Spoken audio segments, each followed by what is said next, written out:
বাংলাদেশের ভাটি অঞ্চলের প্রাণকেন্দ্র ব্রাহ্মণবাড়িয়ার তিতাস নদী, আর এই তিতাসের বুকেই যুগ যুগ ধরে টিকে আছে ভূঁইয়াঘাট। এটি ভাটি অঞ্চলের হাজারো মানুষের জীবনযাত্রার অবিচ্ছেদ্য অংশ, তাদের প্রতিদিনের চালিকা শক্তি।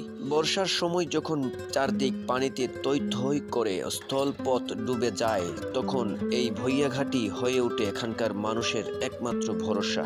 দৈনন্দিন কাজের জন্য এক গ্রাম থেকে আরেক গ্রামে যেতে কিংবা শহরে পৌঁছাতে নৌকাই তখন প্রধান যানবাহন।